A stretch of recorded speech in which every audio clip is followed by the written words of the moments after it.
ஆம்பியூட்டிஸ். நான் ஸ்கின் டைட்னிங்க்கு நிறைய இப்போ கொடுத்துருக்கேன், ஏற்கனவே கொடுத்துருக்கேன், இப்பயும் நான் ஒன்று கொடுத்துருக்கேன். அதே மாதிரி நான் வந்து ரெகுலராக வந்து நார்மல் யூஸ்க்கு வந்து ஃபவுண்டேஷன் அதெல்லாம் வந்து எதுவுமே மாய்ஸ்சரைசர் எதுவுமே யூஸ் பண்ண மாட்டேன். எனக்கு தெரிஞ்சு ஒரு 15 வருஷமாக வந்து நான் ஒரு க்ரீம் தான் யூஸ் பண்ணிகிட்ருக்கேன். எனக்கு வந்து அது நல்லாவே வந்து ரிங்கிள்ஸ்லாம் நல்லாவே வந்து கண்ட்ரோல் பண்ணுது. ஃபேஸ் வந்து நல்லா எந்த ஒரு பிம்பிள்ஸ் அந்த மாதிரிலாம் வராமல் ஃபேஸ் வந்து நல்லா க்ளோவாக இருக்குது. இது வந்து ப்ரமோஷன் வீடியோ கிடையாது. இது நான் என்னோடய ஓன் யூஸ் பண்ணியிருக்கேன். இது உங்கள் கூட ஷேர் பண்ணணுன்னு எனக்கு தோணுச்சு. நீங்கள் ஒரு 30க்கு மேலே இருக்கீங்க அப்படின்னும் போது இந்த க்ரீம் வந்து காம்பினேஷன் ஸ்கின்னு எல்லா ஸ்கின்னுக்குமே இது செட் ஆகும். சென்சிட்டிவ் ஸ்கின் மட்டும் வேண்டாம். ஏன்னா அவங்களுக்கு வந்து பேட்ச் டெஸ்ட் பண்ணிட்டு யூஸ் பண்ணுங்கள். மற்றபடி நான் சொல்லி நிறைய பேர் யூஸ் பண்ணியும் இருக்காங்க. இது வந்து சூப்பராக எனக்கு வந்து இன்றைக்கி வரைக்கும் வேறு எந்த க்ரீமும் எனக்கு இதுக்கு மேலே வந்து சாட்டிஸ்ஃபேக்ஷன் ஆகவே இல்லை.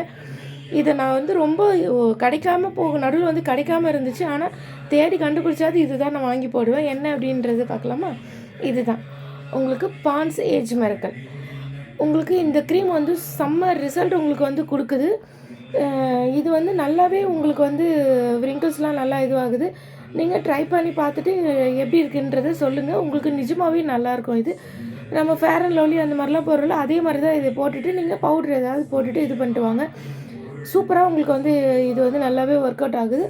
அதே மாதிரி உங்களுக்கு வந்து ஃபேஸ்க்கு வந்து நீங்கள் ஏதாவது ஒரு பிபி டேல்க் மாதிரி போடுங்க.